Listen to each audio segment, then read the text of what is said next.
Hello, everyone. Welcome back to the Surfside Recovery Podcast. My name is Brian Licata, and we just wanted to let you guys know that if you or anyone is struggling with addiction, to please reach out to Surfside. You can give us a call at 609-709-4205 or visit us at surfside.org and all of our social media platforms. In this week's episode, we had an old friend of mine, Eliza, come on the podcast. Eliza helped me get sober numerous times over the years and really showed me what fellowship and 12-step programs was about. Enjoy the show and pass it along to your friends. Thank you so much for coming down. Hello. Thank you. We're so happy to have you. So you can look at us if you want. I know. It's very like. You can look at us if you want. You can look at that camera. That's the main camera, the center one. Okay. Brian likes that camera over there. Mm-hmm. Yes. And then that's the camera that makes us all look fat. That was the first thing I asked. Yeah, well, we'll try not to use that camera. I appreciate it. You're welcome.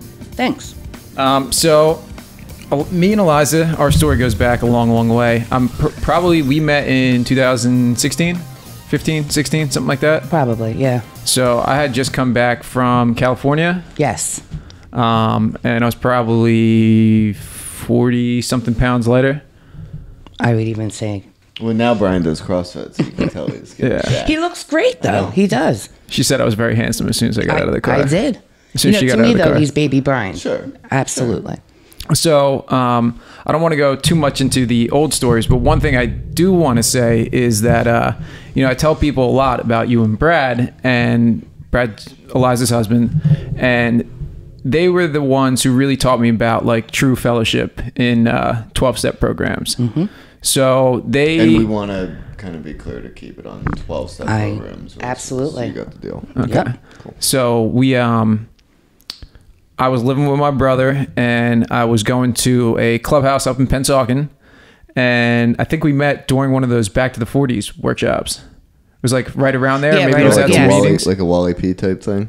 I don't know who Wally P is, but it was, what was that guy's Wally name? The ponytail.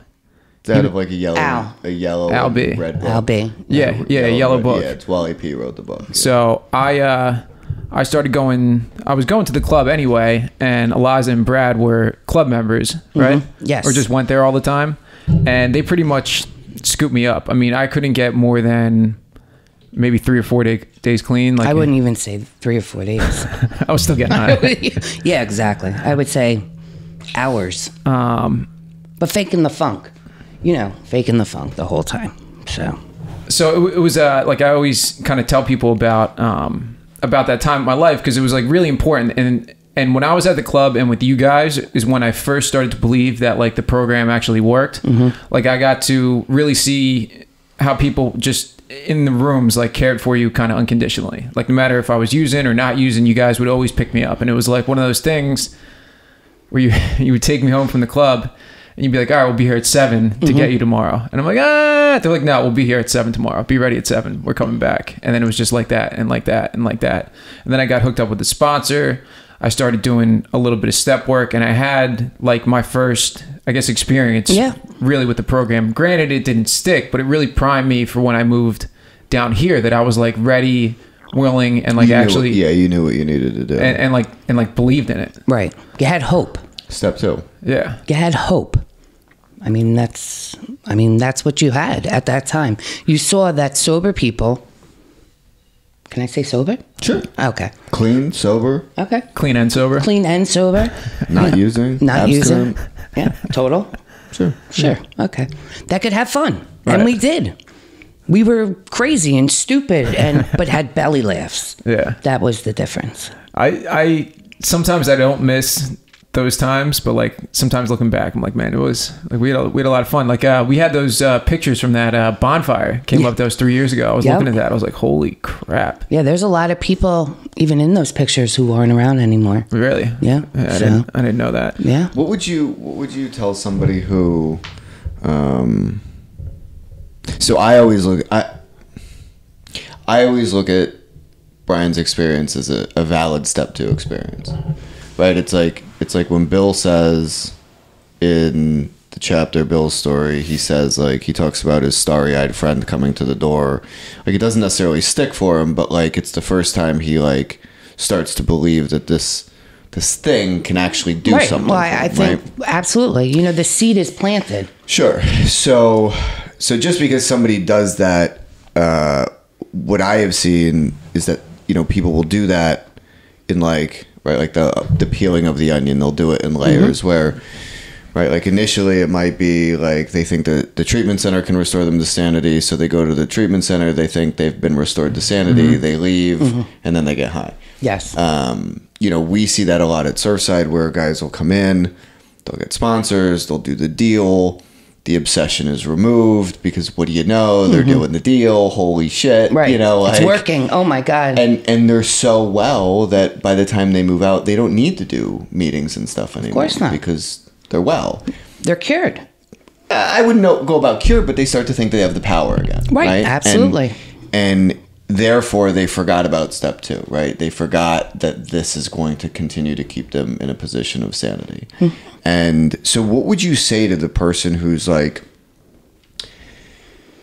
kind of like going in and out, you know, maybe they're involved, maybe they're not involved. They feel like they don't fit, you know, like they feel like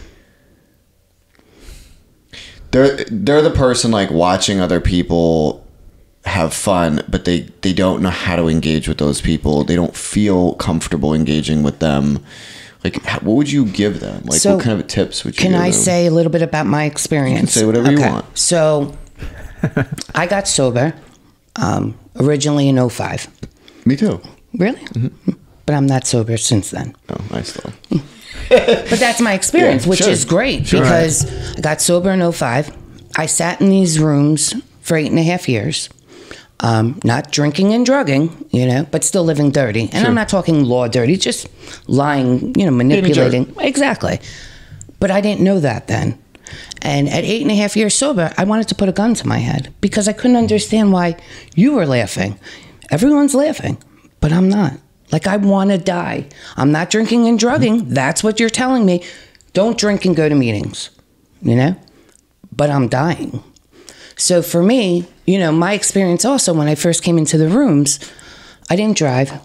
I was a felon. I had all these charges, and I didn't know where to start. And being a woman coming into recovery, you know, as a woman, you know, I should say, did whatever I had to do. You know, I used my body, used and abused, to get what I had to get, no matter what it was. You know, when I got sober originally, my husband and I actually got married in our addiction. Jane's Addiction, Classic Girl, was actually our wedding song. So just imagine the mindset there, okay? And came into these rooms, getting sober together. I do not recommend that, by the way. But here, you know, I didn't have a license. I was a convicted felon, and I was lost. In 2010, I ended up getting my record expunged, going to jobs, you know, trying to be a productive member of society, but not knowing how. Like, there was I didn't have a role model at that point, you know, to find my own way, my own identity, actually. I ended up working, and I got hurt. So 8.5 years sober, I had to have surgery for the first time. A 5 milligram Percocet took me on a 2-year run. And a 2-year run where I would sit in meetings, drinking, getting high, but my head, my heart, and my belly were not matching up. I couldn't figure out how to get there again. And eventually I did, and got sober March 1st, 2015. My sobriety date's March 5th. No, that's my birthday, March 7th. I love him. They're close, I forget. That's okay, it's all good. Same thing. Oh, I'm moving a lot, right? Yeah, it's okay though. All right. You can just like tilt your Because head you know around a me, little I bit. like talk with my hands, you know, I move. March is a good time to get sober. It is. So is April. Well, so I once went on a retreat. Actually, the men's retreat that you went on, up at East Dorset. Love that retreat. And It's a lot of Wilson fun. House. one year we, well, at the lake, which is where Bill met Lois, actually. Oh, really? Yeah, That Emerald Lake? Yeah, that's where they met. That's where Bill met Lois, actually, as kids. Huh. I didn't know that either. I didn't know that either. I yeah. know a lot of, He likes the history stuff. Yeah. He That's does, awesome. yeah. But you're 14 years sober. You got to occupy your time somehow, some ways.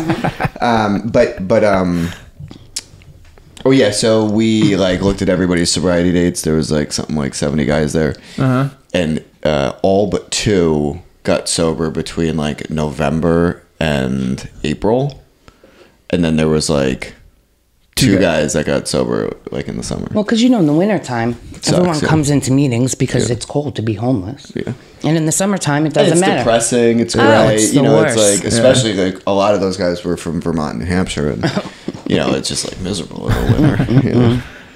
Anyway, sorry, I digress. No, listen, I'm on rants. So you have to shut me down. What was the question you asked? Oh, restore to sanity.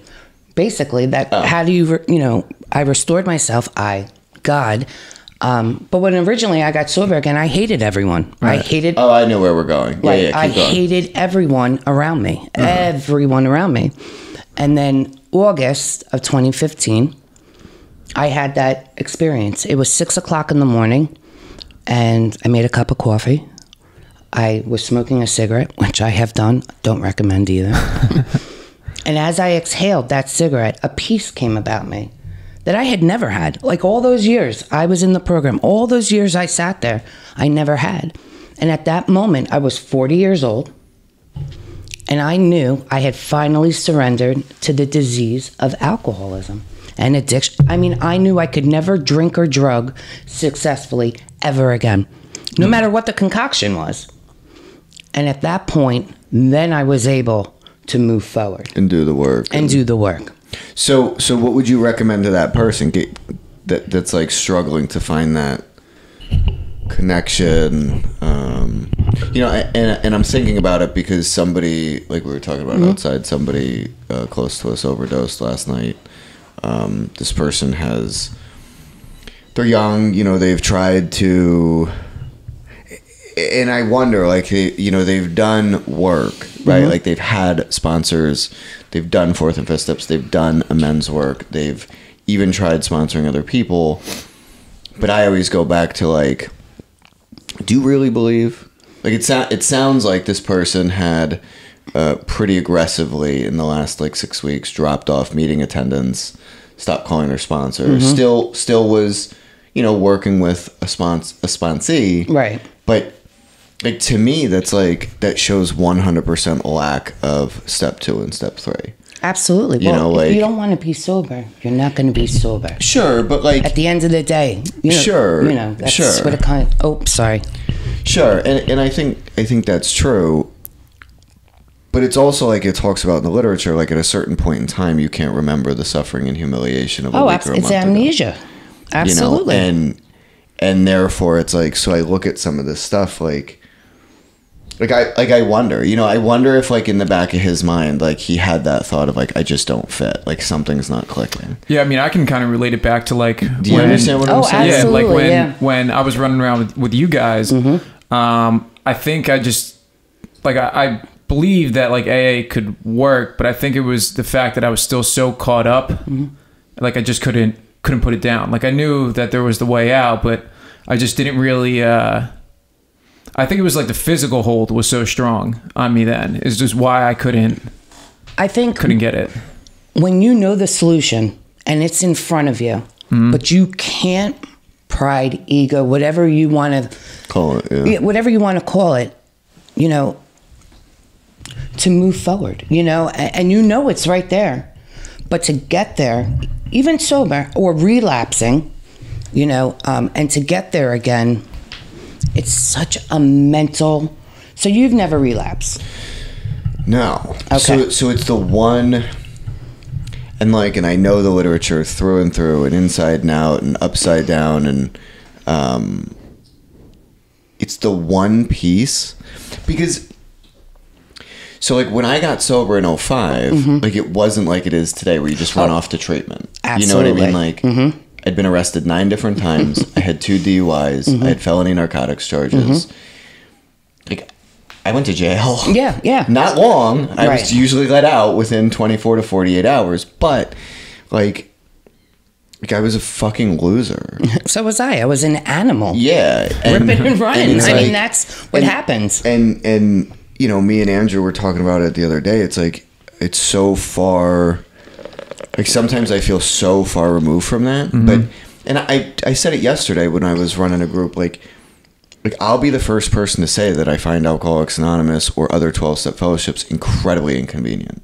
Like I am not the type of person who's like, ooh, I love going. This is like I don't. I do, right? Because I know the alternative. Absolutely. Right? I still believe in ultimately steps 1, 2, and 3. Like I believe that I'm powerless without it. I believe that it can restore me to sanity. And initially, I made the decision to turn my will and my life over to this process. Okay. And so that's why I still go. For me, it's like literally that simple. You know, like I'm not interested in burning my life to the ground again. And so it's like when I see these guys do like 9 months, 6 months, a year, 6 months, 9 months, right. You know, a bunch of years, like, and burn everything to the ground again. It's just like, well, I know for me also, fuck, the like, God concept was very hard for me at first. You know, I believed. No, that's a lie. Like, you know the expression, I believe because you believe? I didn't. I thought I was the one who was constitutionally incapable. Right. And not so much of being honest, of understanding what is happening, you know? And what I've learned now, what I learned was I was in the fellowship for 8.5 years. I was never in recovery. Yeah. Okay? And for me, my concept of God, like I call him dude, you know, I look up, I talk to my dead people. That's really what I say, you know? Yeah. And I fight with my God. I yell at my God. I cry with my God. I smile. And that's my concept, which is awesome. But until I could really get there, it didn't matter. I think that's the problem. And you talk about this young kid who overdosed and everything. In the 14 years I've been in a 12-step program, I have lost so many people, and it breaks my heart. I mean, listen, jails, institutions, and death, right? That's everything. I have visited all three many a times, you know, and so there really is 4 options.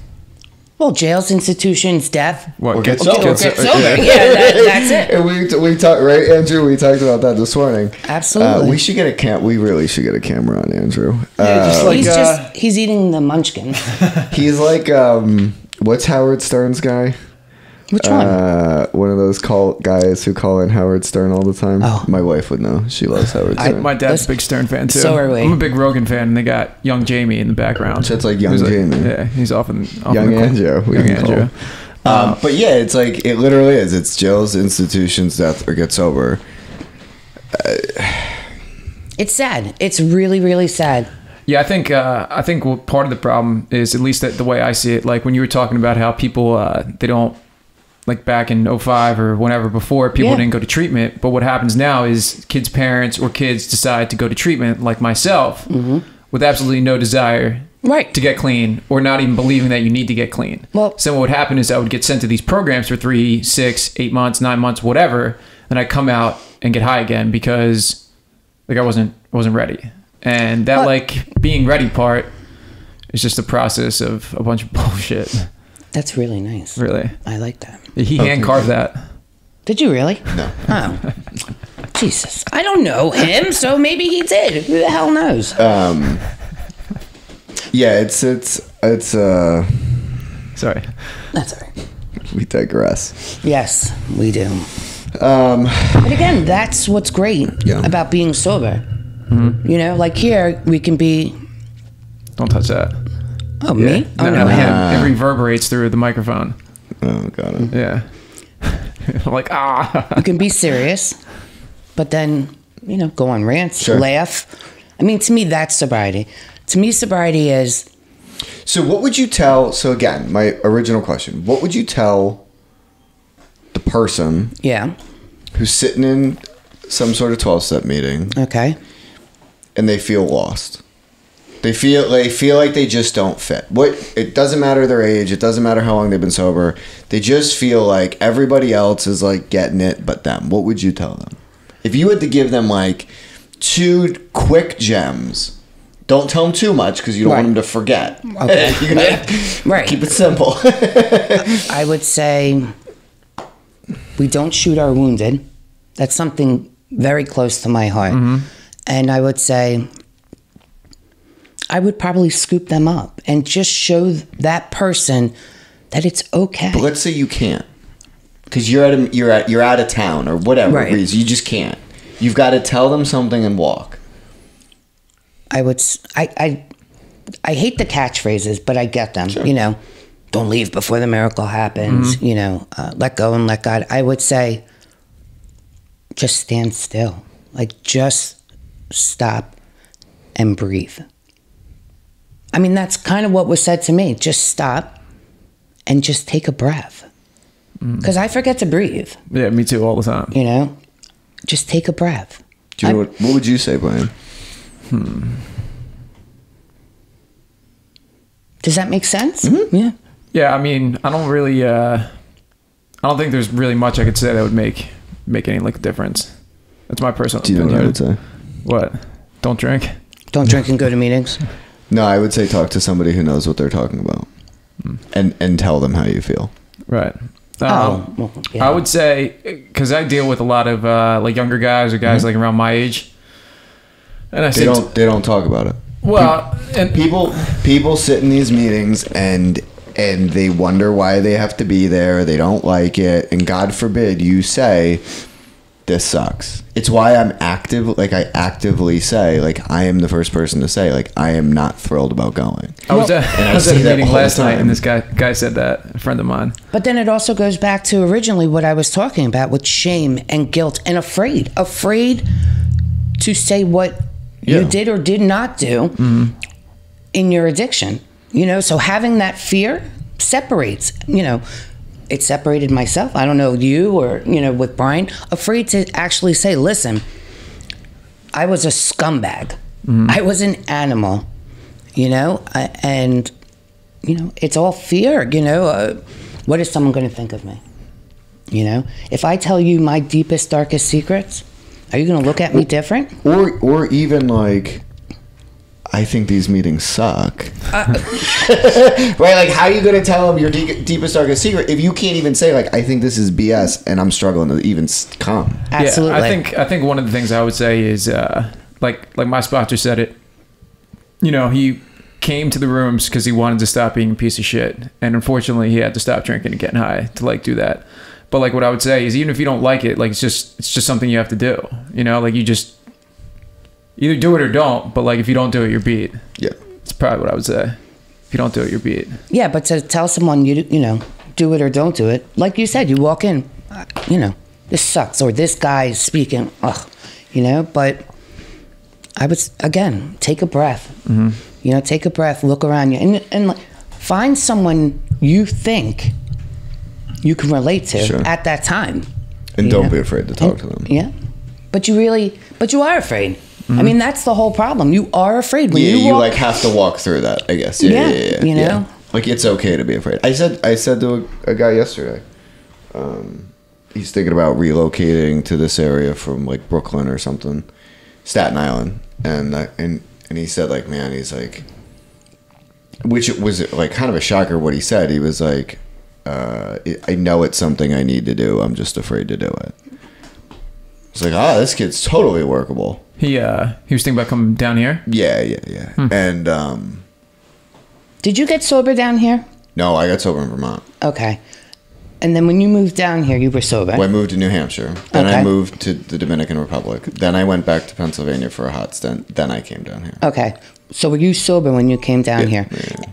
And how was that? Being sober into a new environment? Moving sober sucks. Absolutely. I did it too. And And the longer you stay sober, the harder it is to move. absolutely. And if the more you do it and the longer you stay sober, the harder it becomes. Because, like, and I say it all the time, so I've been here for right before Sandy, so like 6 years maybe. Seven, I think. Right? 7 years? Yeah. Sandy was 2012, I think. I feel yeah. less connected in this community than I know for a fact some of the residents at Surfside feel. Because because the necessity to like raise my hand, the necessity to like, and I'm 37, I have a wife, I run a company, like the need to like go to the diners after the meetings, to like to be around newcomers, like it's gone. Right. So you need to have a new experience and light a fire under your, can I say ass or not? You can say whatever you want. Right. Yeah, I mean, like, but it is a different experience. It's not even about having like a new experience. It's a completely different experience. Well, because you truly are a productive member of society, you know, with working or, you know, having a life, right? But we just talked about amnesia, right? Mm-hmm. So you can sit here and say, I hate meetings, or I'm 14 years sober. Yeah, but I also go to 3 a week and sponsor guys. You know what I mean? Here. And like sponsor guys and still do all that. You know what I mean? Absolutely. So it's like I've never, like Can I say that? You can say whatever you want. Okay. Yeah.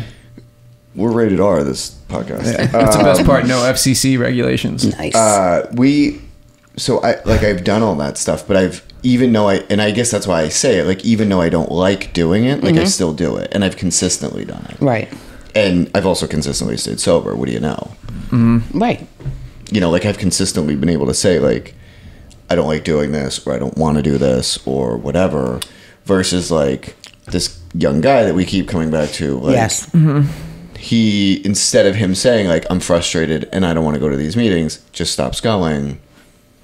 Yeah, I think one of the greatest things amnesia that the program did for me was taught me how to grow up in the sense of like, you just have to do it even if you don't want to do it, sort of thing. Yeah. Like it's like putting underwear on. Yeah, you always go back to that one. I mean, it's just like going to work. Like I remember when I was getting high, I always went to work. I never missed a day of work. I was always there. Because if I didn't go to work, I didn't make money. If I didn't make money, I couldn't get high. Right. So even if I was dope sick, even if, you know, I was up for 3 days, I would always go into work. Right. And I did it because I had to do it. Right. Not because I wanted to go to work, but because I needed to make money. And that's like the same thing. I'm kind of in the same mindset as you, is I don't necessarily like having to drive up to Hamilton to do a speaking commitment on like a Thursday night when I could be doing whatever else. But it's just like, come to Big Book at the house. I got to do it. Well, actually, 6:00 tonight. My home group's tonight. Oh yeah, that's right. Mm-hmm. My home group is tonight. But it was one of those things where like I do it because I have to do it. You know, like I got a commitment to my home group. It was actually funny. I got the treasure commitment, and after I got it, I was like, "Oh, how long is this one for?" They're like 2 years. I was like, "Shit." Nice. They trust you with money. I'm like 2 years. That's a weird thing. When I told my dad, he was like, "Really?" He's like, "You got the checkbook?" I'm like, "Yeah." Isn't that weird? He's like, "Yeah." He's like, "That's really weird." But that's life. That's getting a life. You know, I use the phrase "life gets lifey." Yeah. A lot of the time, but also, you know, getting back to also what we were talking about. As I just go like this to my nose. It's okay. Andrew, is that his Andrew, name? yeah. Do I look fat? No, you look good. Oh, thank you. Great, I appreciate it. Yeah. I had to ask. But when I moved down to this area, you know, I live in Little Egg now. Mm-hmm.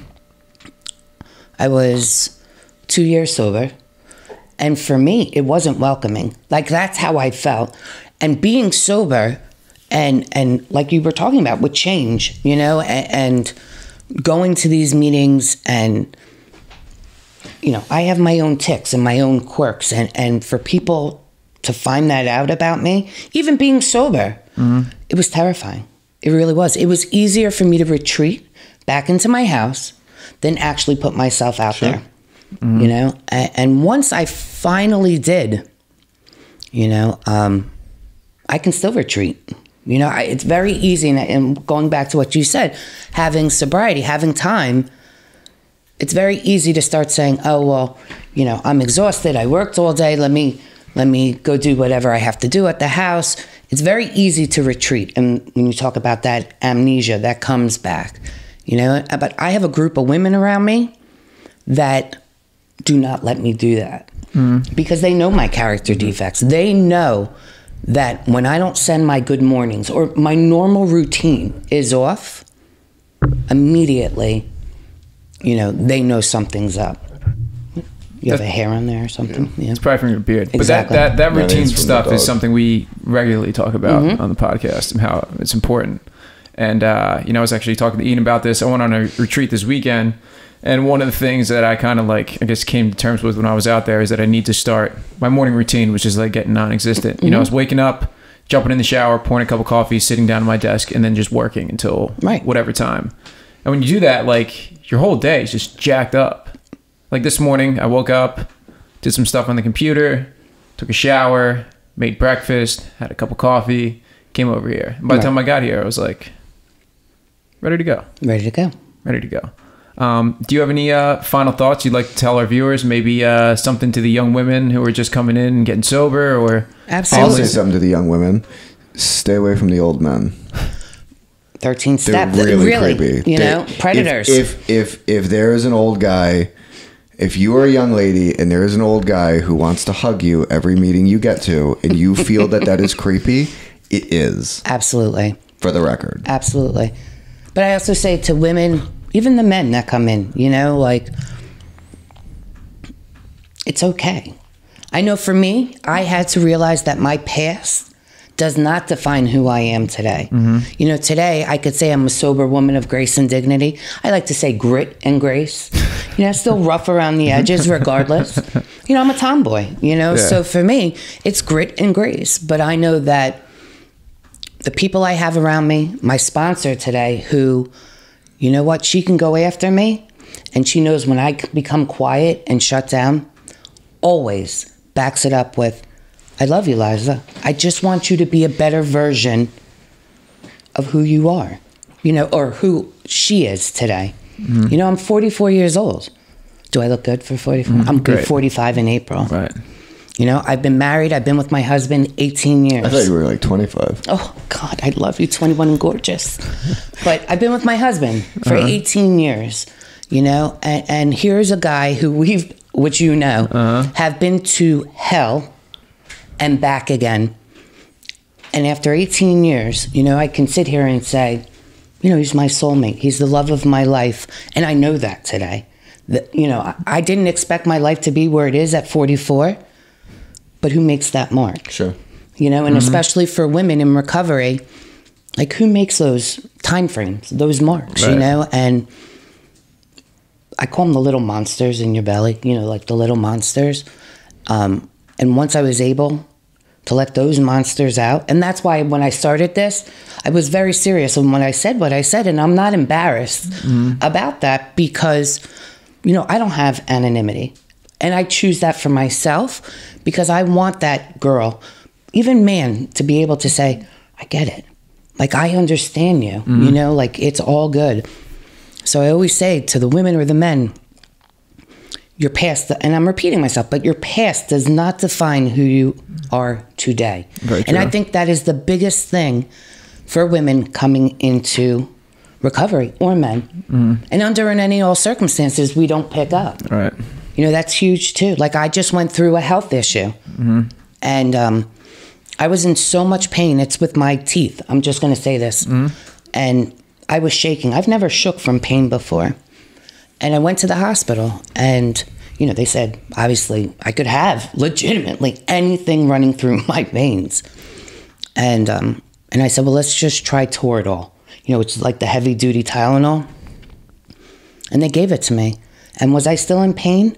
Yes, but did it take that edge off where I wasn't shaking? Absolutely. It's funny how good, when you don't have like a heroin habit, how good like Tylenol and Advil are. Oh my God. And how they work. Yeah. That's what's so great. Yeah, they actually do. But at the end of the day, that's what it came down to. And I ended up having to have surgery in my mouth. And, when I left there, I had ibuprofen and I was okay. I had to learn that I was okay to feel. I guess that also what it comes. Right. You're raw when you get sober. I always tell everyone the first year of sobriety sucks. That's what I say to anyone coming in. Didn't I say that to you? Hey, welcome in. It sucks. Yeah. No, because you're raw. You're feeling every emotion. Like you get a cut and you're like, oh my God, I need Novocaine for my nail. Because you're raw and you're insane. And you're trying to be restored back to sanity. But when you don't know that at first, You know, you laugh, you cry, you're hurt. Yeah, you think everything's all jacked up. But at the end of the day, look, you're sitting here staring, going, this girl won't shut up. You know, baby Brian's next to me, and this is a miracle. You know, you're talking about a kid who, when I hugged him, you could feel every single one of his ribs. You know, my arms could go around him if they were that big, you know, like 3 times. And look at him today. He's a handsome young man. Doing CrossFit. Doing CrossFit. You know, and that's the miracle. Yeah. You're the miracle. I'm the miracle. Because my reality is puddle water with bleach from bodegas. That's my reality. That was my life, you know? Today it's not. And today it's also my family. You know I'm going on and on because you guys can't cut. It's fine. We're listening. When I originally got sober, the first year, I was only allowed on the driveway of my mom's house. That's it. The second year, the driveway and the porch. The third year, the driveway, the porch, and like the vestibule. Because I'm a liar, I'm a cheat, I'm a thief, you know? And finally the fourth and fifth, you know, going on, I was allowed in the houses. Right. I think I was 5 years sober when my father gave me the code to his garage. You know, so just because we get sober, there's still consequences of our past with family and trust. I know I have 30 days sober. Why doesn't anyone trust me? Yeah. Well, you know, because these are the consequences of our past. You know, today, I'm not a convicted felon. Like I said, I got my record expunged. My father, my mother, everyone in my family are my best friends. My friends who have stuck by me from the past and now, you know. And that's beginning a life. That's 1, 2, and 3. And knowing today I'm a good person. I'm worthy. Got that right. Very good. Well, I'm super grateful that you came down here. It's been awesome to see you. If you or anyone you know is struggling, please feel free to reach out to us at 609-709-4205. Nailed the number. You can also get at us on our different social media platforms. All the stuff will be right here. If you're a young woman struggling in recovery, you can reach out to us. We will also help you out. And if you want to get in contact with Eliza, we can kind of make that happen too. Absolutely. So, absolutely. Thanks for coming out, Eliza. Thanks. Thank you. Thank you. Thanks for watching the show, and stay tuned for next week's guest, Damiso Josey. As always, if you or someone you know is struggling, please reach out to Surfside. You can give us a call at 609-709-4205 or get us on the web at surfside.org.